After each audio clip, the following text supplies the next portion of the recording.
नमस्कार, स्वागत है आपका हमारे इस खास कार्यक्रम में जिसमें हम बात कर रहे हैं भारत पाकिस्तान के आपसी संबंधों की, जिनको नई परिभाषा दे रहा है लाहौर का मोड़। और ये नई दिशा मिली है इन आपसी रिश्तों को जब प्रधानमंत्री नरेंद्र मोदी अफगानिस्तान से देश लौटते हुए बीच में रुके लाहौर और उन्होंने मुलाकात की वहां अपने समकक्ष प्रधानमंत्री पाकिस्तान के नवाज शरीफ के साथ। और इस मुलाकात के बाद कई सवाल खड़े किए जा रहे हैं, कई पहलू निकलकर सामने आ रहे हैं दोनों देशों के आपसी संबंधों को लेकर। गृह मंत्री राजनाथ सिंह ने कहा कि हम दोस्त बदल सकते हैं लेकिन पड़ोसी नहीं, और इसीलिए पड़ोसियों के साथ रिश्तों को बेहतर करने की कोशिश हमेशा चलती रहनी चाहिए। प्रधानमंत्री नरेंद्र मोदी की लाहौर यात्रा के बाद दोनों देशों के आपसी संबंध क्या वास्तव में सुधरेंगे? क्या इस पर्सनल डिप्लोमेसी के बाद क्या कोई ऐसी राह तैयार हो सकती है जिससे कि आपसी संबंधों के बीच जो बर्फ जमी हुई है इतने वक्त से, वो इस हद तक पिघल जाए कि संवाद का एक ऐसा रास्ता तैयार हो जिसमें बाधाएं, जिसमें रुकावटें कम हो? और इसी के साथ ये सवाल भी उठता है कि इस लाहौर के मोड़ के बाद आगे इन संबंधों की क्या दिशा रहेगी? ये तमाम सवालों के जवाब जानने के लिए हमारे साथ स्टूडियो में मौजूद हैं शिवशंकर मुखर्जी जी, जो पूर्व राजनयिक हैं, और बहुत बहुत स्वागत है आपका हमारे इस विशेष कार्यक्रम में। हमारे साथ हैं विजय क्रांति जी, जो वरिष्ठ पत्रकार हैं, आपका भी स्वागत है विजय जी। शुरुआत करते हैं शंकर जी आपसे जी। वैसे ऐसा बहुत कम होता है कि दोनों देशों के आपसी संबंधों को इस आशावादी सोच के साथ चर्चा की जाए इन संबंधों पर, इसलिए आज एक खुशी भी है क्योंकि उम्मीदें बहुत हैं। क्या लगता है आपको कि इस पर्सनल डिप्लोमेसी के बाद दोनों संबंधों का अगर हम आकलन करते हैं तो आप कैसे देखते हैं? देखिए, आपने उम्मीदें की बात की। उम्मीद तो इस तरह के विजिट के बाद, इस तरह के हाईएस्ट लेवल पे जो जिस तरह से लाहौर का मीटिंग हुआ, उम्मीदें तो बढ़ेंगी ही दोनों देश में। तो ये तो बिल्कुल साफ है कि अमन की आशा तो है जी, लेकिन रिश्ते बिल्कुल गिरे हुए हैं क्योंकि एक दूसरे में ट्रस्ट बहुत कम है। तो मुझे लगता है कि हमारे प्रधानमंत्री ने जो कदम उठाए, ये जो मैं पर्सनल नहीं पर्सनलाइज्ड डिप्लोमेसी कहूँगा, क्योंकि डिप्लोमेसी ये है, ये बहुत ही एक बोल्ड डिप्लोमेसी है, लेकिन उनका अपना पर्सनल स्टाइल है। वो आउट ऑफ द बॉक्स जिसे कहते हैं थिंकिंग पहले भी दिखा चुके हैं। मैं सिर्फ तो मैं ये जो कदम लिया उन्होंने, इसका पूरी तरह से स्वागत करता हूं। अमन के लिए कोशिश जारी रहनी चाहिए, इसमें कोई शक नहीं, लेकिन साथ साथ एक कॉशन ये भी कहना चाहेंगे कि देखिए, इसमें लाहौर का जो मीटिंग हुआ उससे जो उम्मीदें बढ़ी, उसके आगे बहुत ज़्यादा यूफोरिया और हाइप नहीं होना चाहिए। एक बार एक और प्रधानमंत्री गए थे लाहौर 1999 में, जिसके बाद हुआ कारगिल जी। वही प्रधानमंत्री 2002 में गए थे सार्क समिट के लिए। वहाँ समझौता हुआ था दैट पाकिस्तान ने एश्योर किया था उस समय उनके लीडर मुशर्रफ ने कि Pakistan will not allow its territory to be used for terrorism. दोनों, एक तरफ तो विश्वासघात हुआ, दूसरी तरफ जो वादा किया गया उसको निभाया नहीं गया। तो हमें उम्मीद ज़रूर करना चाहिए कि इस बार पाकिस्तान ये जो अपॉर्चुनिटी मिला है, ये जो अवसर मिला है, दरवाज़ा जो खुला है, उसका पूरा अमन की तरफ जाएगा। लेकिन हमें कुछ बेंचमार्क्स रखने चाहिए, जो कॉन्फिडेंस बिल्डिंग मेजर्स होने चाहिए, जिसके बाद आगे कदम बढ़ाने चाहिए। फॉर इंस्टेंस, लोग व्यापार की बात करते हैं। व्यापार में आज तक उन्होंने हमें मोस्ट फेवर्ड नेशन स्टेटस नहीं दिया है, जो कि उनको कानूनी देना चाहिए, बिकॉज वो WTO के मेंबर हैं, और सैफ्टॉक South Asian free trade agreement के नीचे भी देना अभी तक नहीं दिया है। मुंबई के जो क्रिमिनल्स हैं, जो परपेट्रेटर्स हैं मुंबई आतंकवाद हमले के पे, उसका सिर्फ फास्ट ट्रैक वायदा नहीं, उसका कुछ कॉन्क्रीट ऑन द ग्राउंड होना। सीज फायर बॉर्डर पे, उसका सिर्फ ये नहीं कहना कि हम शांति करेंगे बॉर्डर पे, बट ऑन द ग्राउंड। तो ये थोड़ा कॉशन, पाकिस्तान का जो पिछला ट्रैक रिकॉर्ड है उससे हमें कॉन्फिडेंस नहीं आता। लेकिन ये जो एक बहुत ही बोल्ड स्टेप लिया है हमारे प्रधानमंत्री में, ये अपॉर्चुनिटी जो है, इसका फ़ायदा उठाने के लिए आगे बढ़ना चाहिए, लेकिन थोड़ा कॉशन के साथ। यानी उम्मीदें रखनी चाहिए, लेकिन साथ में सतर्क रहना बहुत जरूरी है। इसके और पहलू पर भी बात करेंगे। डायलॉग पे जरूर भरोसा कीजिए, लेकिन बारूद को भी सूखा रखिए। बहुत अच्छी बात कही आपने। लेकिन यहाँ पे विजय जी आपसे जानना चाहेंगे, इस बार हमने देखा कि औपचारिकता को छोड़कर एक अनौपचारिक तरीके से एक वही बात आ जाती है कि प्रोटोकॉल से हटकर एक बानगी प्रस्तुत की है प्रधानमंत्री नरेंद्र मोदी ने। इसके राजनीतिक पहलू को आप कैसे देखते हैं? देखिए, इसमें कोई शक नहीं है कि ये जो फैसला है काफ़ी बोल्ड है। यानी इसको हम जुआ तो नहीं कहेंगे, क्योंकि पाकिस्तान के साथ जो हमारे रिश्ते हैं वो बड़ी नपीतुली एक रेलगाड़ी जैसे पटरी में चल रहे हैं, जिसमें झटके भी आते हैं और कई बार प्रगति भी नहीं होती है।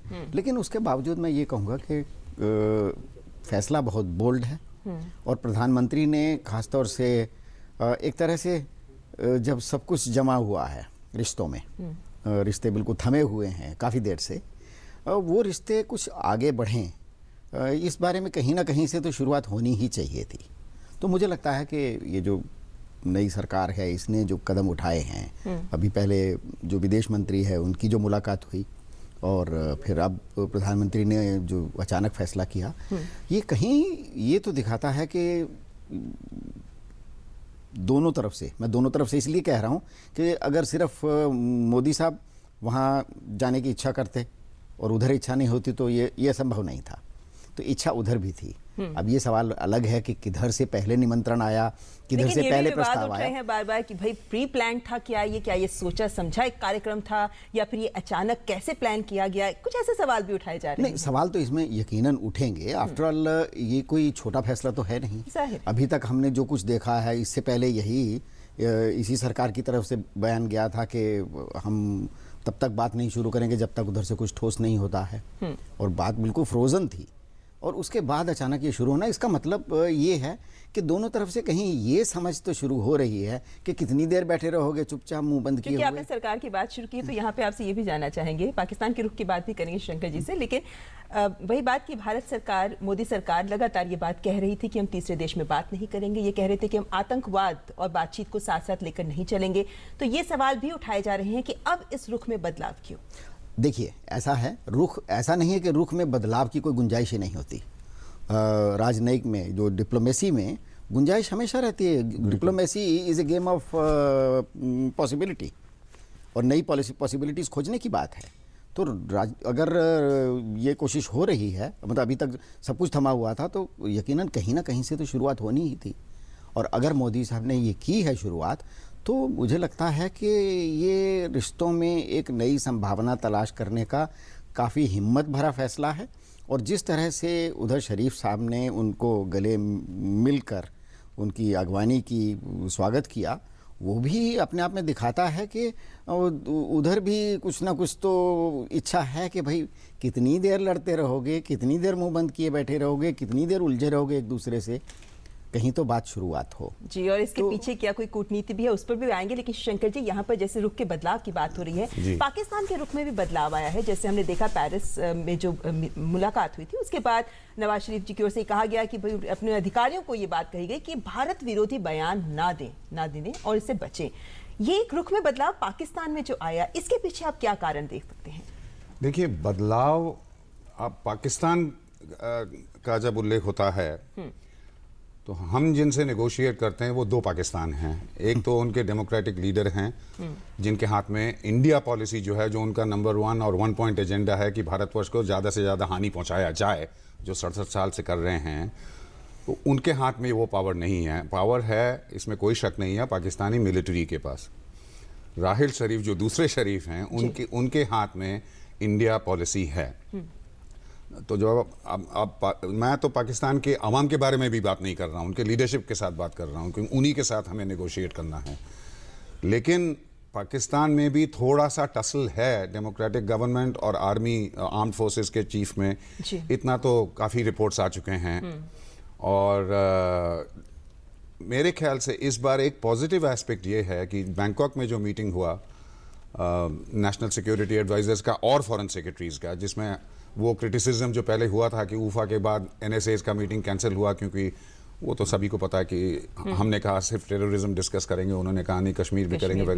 तो इन दोनों के काउंटर पार्ट्स, फॉरेन सेक्रेटरी और NSA के मीटिंग करा, वो क्रिटिसिज्म डिफ्लेक्ट हो गया।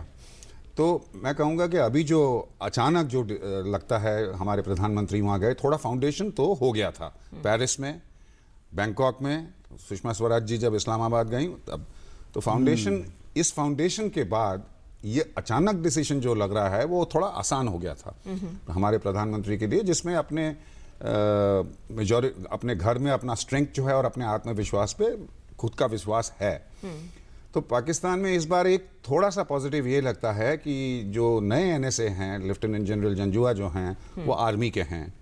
और मुझे तो ये बिल्कुल साफ, मेरा पूरा विश्वास है कि खासकर पेरिस में जो टेररिज्म का वो हुआ था अभी, उसके बाद अमेरिकन प्रेशर पाकिस्तान पे ज़रूर बहुत ज़ोर से पड़ा होगा कि भारतवर्ष के साथ ये पीस मूव्स आगे बढ़ाए जाएं, क्योंकि ये सारे रीजन पे इसका एक पॉजिटिव इम्पैक्ट पड़ता है। अफगानिस्तान में मुश्किलें हैं, पाकिस्तान के अंदर टेररिज्म की मुश्किलें हैं, ये साउथ एशिया का पूरा सिंड्रोम जो है, पूरा रीजन में आतंकवाद का खतरा सब जगह फैला हुआ है।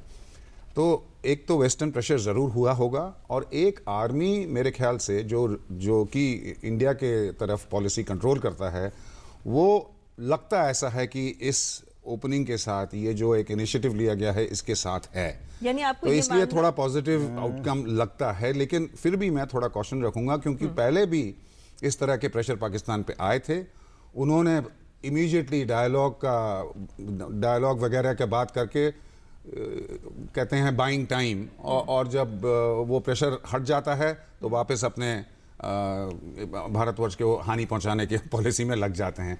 तो एज आई सेड, बहुत ही वेलकम स्टेप है, लेकिन आगे बढ़ना थोड़े बेंचमार्क्स और कैलिब्रेशन करके। यहाँ पे आपसे जानना चाहेंगे विजय जी की, जैसे हम बात कर रहे हैं नवाज शरीफ का या सैन्य सरकार और असैन्य सरकार की वहाँ पे बात होती है, आपको क्या ये लगता है कि जिस तरीके से प्रधानमंत्री ने एक सीधा संवाद स्थापित करने की कोशिश की है नवाज शरीफ जी के साथ, आपको क्या लगता है कि इससे नवाज शरीफ की राजनीतिक हैसियत पर क्या फर्क पड़ेगा, उन पर क्या प्रभाव पड़ेगा इसका? इसमें कोई शक नहीं है कि जिस तरह से मोदी साहब ने ये जो कदम उठाया है, ये इतना यूं कहें कि इसको पहले पब्लिक कुछ नहीं हुआ। मुझे इसमें हैरानी नहीं होगी कि ये सचमुच पाकिस्तानी आर्मी और वहाँ की जो आईएसआई वगैरह जो एस्टेब्लिशमेंट्स हैं, जो बिल्कुल पैरेलल एक सरकार चलती है वहाँ, और जो डेमोक्रेटिकली इलेक्टेड सरकार होती है उससे कहीं ज़्यादा वो दम रखती है, शायद ये उनके लिए भी एक सरप्राइज़ था। क्योंकि जिस तरह से अभी पीछे दो घटनाएं मुखर्जी साहब ने बताया, पेरिस में जो हुआ, बैंकॉक में जो बातचीत हुई, उससे इतनी भूमिका तो बन गई थी कि थोड़ा आगे बढ़ा जाए। लेकिन ये इस तरह से सडनली भारत के प्रधानमंत्री का पाकिस्तान पहुंच जाना, और वो भी बड़े एक पर्सनल नोट पर कि उनका जन्मदिन है, उनकी पोती की शादी है, तो ये मुझे लगता है कि एक इसमें सरप्राइज़ एलिमेंट तो है। क्योंकि पाकिस्तान की जो हिस्ट्री है उसको देखते हुए मुझे नहीं लगता कि वहाँ की जो मिलिट्री एस्टेब्लिशमेंट है, वहाँ आईएसआई और जो बाकी जो लोग असर रखते हैं वहाँ की सरकार पर, उन्होंने इतने आराम से मोदी जी को वहाँ आने दिया जाता, या अपने प्रधानमंत्री को छूट दी होती कि बात सडनली इतना बड़ा जंप हो जाए डिप्लोमेसी में, शायद वो ना देते। मुझे लगता है कि एक सरप्राइज़ दोनों प्रधानमंत्रियों की तरफ से कहीं उन लोगों के लिए रहा कि जो शायद बहुत उत्सुक नहीं थे कि इतनी जल्दी प्रगति हो। शिवशंकर जी, देखा जाए तो जब भी ऐसे वार्ता आगे बढ़ती है दोनों देशों के बीच, तो बहुत सारे ऐसे तत्व हैं जो सक्रिय हो जाते हैं, जो कोशिश करते हैं कि वार्ता को पटरी से उतारा जाए, इसे विफल किया जाए। अभी हमने देखा किस तरीके से इस लाहौर दौरे के बाद हाफिज सईद ने जहर उगलना शुरू कर दिया। कहाँ तक आपको लगता है कि मौजूदा हालात में, जैसे फौज के समर्थन की बात हो रही है, कि उनके समर्थन के बिना कोई भी मुद्दे हल होने मुश्किल हैं, क्योंकि विदेश नीति, खासकर भारत नीति, तो उन्हीं के हाथ में है। आपको क्या लगता है कि ऐसे माहौल में जबकि कट्टरपंथी तत्व भी एकदम सक्रिय हो जाते हैं, नवाज शरीफ के लिए कितना संभव होगा इस तरीके की या इस लाहौर मोड़ से आगे सही सकारात्मक दिशा में दोनों देशों के रिश्तों को आगे बढ़ाना? ये आपका सवाल सही ही है। नवाज शरीफ के लिए यह आसान काम नहीं होगा, या नवाज शरीफ या जो भी पाकिस्तान एस्टैब्लिशमेंट में, आर्मी, सिविल, जो भी पाकिस्तानी एस्टैब्लिशमेंट में सचमुच चाहते हैं कि अमन की तरफ मामला बढ़ाया जाए, ये आसान नहीं होगा। पाकिस्तान का जो इंटरनल सिचुएशन है बहुत ही पेचीदा है इस समय। फंडामेंटलिस्ट एलिमेंट्स आर्मी में भी बहुत तादाद में घुस चुके हैं। इंटरनल सिचुएशन में पाकिस्तान भी टेररिज्म को फेस कर रहा है। जिन तालिबान को उन्होंने पैदा किया, उसको नर्चर किया, उसको ऑक्सीजन दिया, वही टेररिस्ट उन पे आप हमला बोल रहे हैं। तो भारतवर्ष के तरफ, अमन के तरफ, पीस मूव्स, पीस प्रोसेस अगर आगे बढ़ाया जाए, उसके खिलाफ काम करने वाले काफ़ी हैं वहाँ पे, और ये संभव है। जैसे पहले हुआ है, ये कोई स्पेकुलेशन की बात नहीं है। पहले कितने बार हुआ है कि कुछ मामला कुछ इनिशिएटिव्स लिए गए पीस की तरफ, सीज फायर का भी हुआ था मुशर्रफ के समय में, लेकिन कहीं ना कहीं एक कुछ इंसिडेंट हो जाता है जिससे डायलॉग प्रोसेस बिल्कुल टूट जाता है और वही दुश्मनी का रिश्ता वापस पहुंच जाता है। तो ये मैं डिस्काउंट नहीं करूंगा, लेकिन दोनों लीडरशिप्स को इसके बहुत चौकन्ना रहना पड़ेगा और बहुत डिटर्मिन्ड रहना पड़ेगा कि अगर ऐसी कोशिशें हों तो भी वो ये डायलॉग के रास्ते से ना हटें। क्या आप उस पे लगेगा पॉलिटिकल विल हाईएस्ट लेवल पे, जो अभी दिखाया गया है इस विजिट में। और इस तरह से हाईएस्ट लेवल पे अगर पॉलिटिकल विल लगा रहे तो थोड़ा ऑप्टिमिज्म हो सकता है। ऐसे में क्या इस टाइमिंग को भी आप देख सकते हैं कि जब रूस के दौरे के बाद प्रधानमंत्री अफगानिस्तान गए और उसके बाद वापसी में लाहौर होते हुए आए हैं, क्योंकि यहाँ पे हम ये जानते हैं कि यूएस और रूस भी चाहते हैं कि भारत और पाकिस्तान आपस में बातचीत करें। बान की मून जी ने कितनी बार बोला है कि दोनों देश आपस में अगर अच्छे रिश्ते लेकर आगे चलेंगे तो फिर आतंकवाद से लड़ाई करने में एक मददगार माहौल हमें मिल सकता है। आपको लगता है कहीं ना कहीं ये आतंकवाद का जो मुद्दा है यही दोनों देशों को बांध सकता है इस मोर्चे पर, जैसा आपने खुद ही कहा कि तालिबानी आतंकवाद से पाकिस्तान भी ग्रसित है? देखिए, आतंकवाद एक ऐसा मुद्दा बन गया है पूरे दुनिया में जो सारी दुनिया को जोड़ना चाहिए, लेकिन इंटरनेशनल कोऑपरेशन जो है इसके खिलाफ लड़ने के लिए वो आज तक मौजूद नहीं है। यूनाइटेड नेशंस में 12-15 साल से हमारा international convention against terrorism shelf पे पड़ा हुआ है और हर एक देश जो है अपना राष्ट्रीय हित संभालने में लगा हुआ है। और आतंकवाद जैसे मुद्दे पे भी जैसे कहते हैं one man's terrorist is another man's freedom fighter, तो ये जो पर्सनल नेशनल इंटरेस्ट के पीछे जो कि डिप्लोमेसी का तो नंबर 1 ऑब्जेक्टिव, सबसे पहला उद्देश्य यही होता है कि राष्ट्रीय हित। तो ये तो आतंकवाद को जोड़ना चाहिए, लेकिन वो देश पाकिस्तान जो आतंकवाद का स्टेट एसेट बन के इस्तेमाल करता है सालों से, हमारे तरफ 20 साल से 25 साल से, तो भरोसा में थोड़ा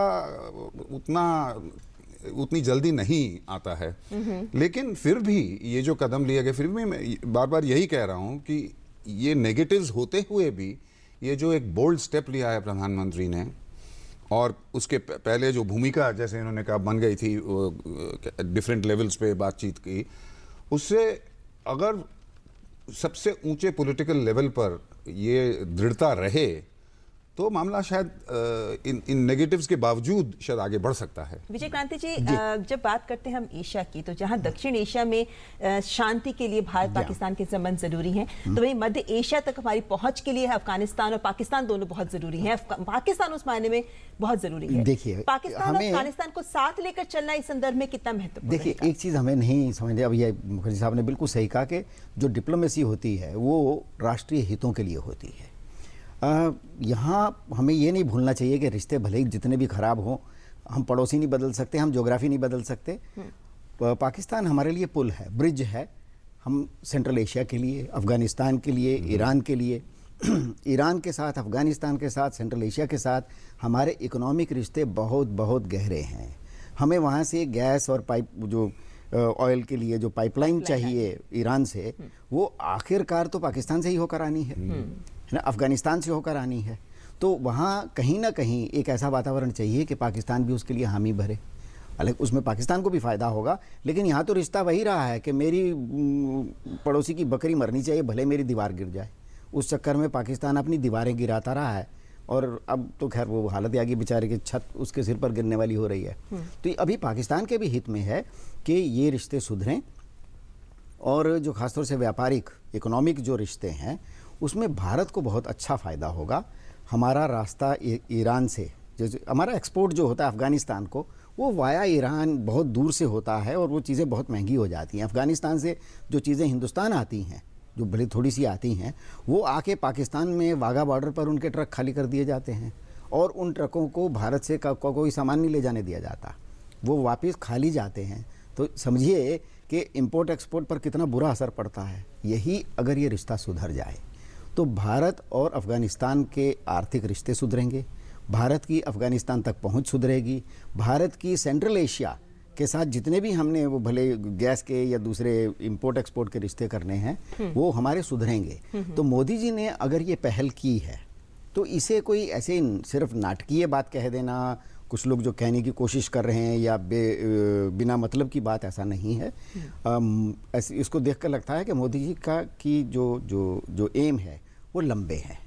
वो सिर्फ रिश्ते सुधारना नहीं है, वो उन रिश्तों में कहीं एक दूसरे को आर्थिक हितों से जोड़ना भी है। जी, तो आपने बहुत अच्छी बात कही कि बहुत दूरगामी सोच के साथ ऐसे एक कदम उठाया गया है। यहाँ श्री शंकर जी, ये भी कहा जा रहा है कि भाई ये तो एक मास्टर स्ट्रोक है जो प्रधानमंत्री नरेंद्र मोदी ने लगाया है, लेकिन ये मास्टर स्ट्रोक क्या सिर्फ भारत पाकिस्तान के संदर्भ में देखना सही होगा, क्योंकि क्षेत्रीय संतुलन जहाँ अफगानिस्तान की बात भी आती है उसके लिहाज से बहुत महत्वपूर्ण है। बिल्कुल।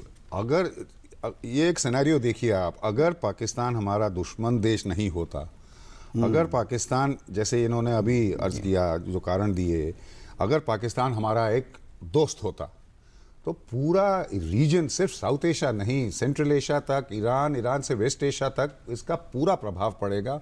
भारत के तो हित में होगा ही, पाकिस्तान के हित में होगा, और ये अमन की तरफ, प्रॉस्पेरिटी की तरफ, व्यापार की तरफ, जिस किसी नज़र से आप देखिए, सारे रीजन के लिए ये बहुत ही महत्वपूर्ण है।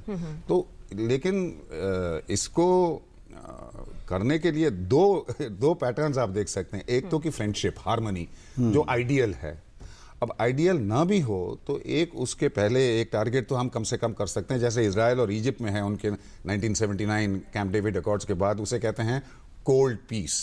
दोस्ती नहीं, लेकिन एक दूसरे को कम से कम मारधाड़ नहीं, और एक दूसरे से व्यापार, एक दूसरे से कूटनीतिक संबंध, डिप्लोमेटिक रिलेशंस, कम से कम ये आगे बढ़ें। अगर एक दूसरे से हम रोज जफ्फी ना लगाए तो फिर भी कोल्ड पीस रहे कम से कम, at least as a first stage. उसके बाद हार्मनी, फ्रेंडशिप आगे बात के हो सकेगा। 15 जनवरी को विदेश सचिव स्तर की वार्ता होनी है, इसको लेकर आपको क्या लगता है कि क्या ये तो लॉजिकल स्टेप है। अभी जो दरवाजा खोला है दोनों प्रधानमंत्रियों ने, जो बहुत ही एक इम्पोर्टेंट कदम उठाया है, सबसे इम्पोर्टेंट कदम तो वही है। उसका एक सिग्नल क्या है? उसका सिग्नल यह है कि दोनों तरफ के पॉलिटिकल एस्टैब्लिशमेंट जो है, पॉलिटिकल हाईएस्ट लेवल जो है, सबसे ऊंचा लेवल जो है, उन्होंने सिग्नल दिया है अपने ऑपरेशनल लेवल को कि हम दोनों ने तय कर लिया है कि अमन की तरफ बढ़ेंगे, अब आप लोग अपना काम करिए। तो थोड़ा उसमें जो जोश होना चाहिए, उसमें जो पॉजिटिव फीलिंग होनी चाहिए, उसी को लेके, उस ब्रीफ को लेके जाएंगे टेबल पे। तो ये जो और हमारे जो एनएसए हैं वो सिक्योरिटी की बातें करेंगे, टेररिज्म की बातें करेंगे, बॉर्डर की बातें करेंगे, हमारे फॉरेन सेक्रेटरी जो हैं वो दूसरे पॉलिटिकल और डिप्लोमेटिक चीज़ों पे बातें करेंगे। तो ये लॉजिकल, अगला स्टेप तो बिल्कुल लॉजिकल है। जी, तो विजयकांति जी, आपको क्या लगता है कि ऐसे में वो जो तमाम दल हैं जो विरोध कर रहे थे कि प्रधानमंत्री लाहौर दौरा करके आए हैं, उसको अलग तरीके से देख रहे थे, राजनीति करने की कोशिश कर रहे थे उस पर, अब उनका मुंह बंद हो जाएगा कि 15 जनवरी तारीख तय है और सचिव स्तर की वार्ता होगी? देखिए, इस बार ऐसा नहीं है कि सब दलों, दूसरे दलों ने विरोध किया, ये बड़ी हैरानी की और बड़ी अच्छी बात है। सारे दल एकमुख थे, लेकिन जैसे कांग्रेस है, नहीं, कांग्रेस को छोड़कर बाकी सभी दलों ने उसका समर्थन किया है। और मैं तो हैरान ये हूं कि मार्क्सवादी पार्टी ने, जो मेरे लिए तो लिटमस टेस्ट सबसे बड़ा वो है कि भारतीय जनता पार्टी के किसी कदम को मार्क्सवादी कहें कि ठीक है, इससे बड़ा कोई टेस्ट और नहीं हो सकता, कहीं किस ऑफ डेथ ना हो जाए। लेकिन मुझे ये लगता है कि लॉजिकली सबको, ये कोई भी पार्टी भारत की ये नहीं चाहती कि पाकिस्तान के साथ हमारे रिश्ते हमेशा तनी तनी के रहें, हमेशा हम लड़ते रहें। सभी पार्टियां चाहती हैं। हाँ, कांग्रेस के कुछ लीडरों ने जो बयान दिया है, मुझे लगता है कि थोड़ी इमेच्योरिटी भी उसको कह सकते हैं, जो उन्होंने खामखा हर चीज़ को अपनी मजबूरी बना लिया है कि मोदी सरकार का विरोध करना ही करना है। तो वो मुझे लगता है कि उन्हें उससे बाहर आना चाहिए, खासकर ऐसे देश हित के मुद्दों पर राजनीति नहीं उनसे बाहर आना चाहिए। कुछ ऐसे मुद्दे होने चाहिए कि जो पक्ष विपक्ष की कोई बात ना हो, सरकार किसी की भी हो, हमारे रिश्ते जो हैं पड़ोस के साथ अच्छे हों, हम उसका जो जितना भी हमें आर्थिक लाभ, राजनीतिक लाभ, राजनयिक लाभ जितना भी हो सकता है वो हमें मिले। ये सब पार्टियों का नज़रिया होना चाहिए। तो मैं तो इसको बहुत पॉजिटिव देख रहा हूँ। अभी पिछले कुछ महीनों में जिस तरह से हर चीज़ पर मोदी विरोध हो रहा है, हर चीज़ पर एनडीए का विरोध हो रहा है, सडनली आप देखते हैं कि पार्टियाँ एक के बाद एक इस कदम का समर्थन कर रही हैं। तो मुझे लगता है कि ये अपनी राजनीति के लिए भी एक बड़ा अच्छा शुभ संकेत है। जी बिल्कुल, तो उम्मीद करनी चाहिए कि आने वाले वक्त में ये बातचीत आगे बढ़ेगी और दोनों देशों के बीच के रिश्ते भी बेहतर होंगे। बहुत बहुत शुक्रिया शिव शंकर जी और विजयकांति जी इस खास बातचीत में हिस्सा लेने के लिए। धन्यवाद। तो ये थी बात भारत पाकिस्तान के आपसी संबंधों की, और जाहिर है कि दोनों देशों के बीच जब बात संबंध सुधारने की होती है तो रास्ता, प्रक्रिया भी बहुत धीमी है और लंबी है, लेकिन रास्ता भी थोड़ा ऊंचाई उतार चढ़ाव भरा है और ऐसे में बहुत संभल कर चलने की जरूरत है। लेकिन ये उम्मीद करनी चाहिए कि एक राह जो खोली गई है वो आगे किसी अहम पड़ाव पर जाकर ही रुकेगी। इस कार्यक्रम में फिलहाल इतना ही। नमस्कार।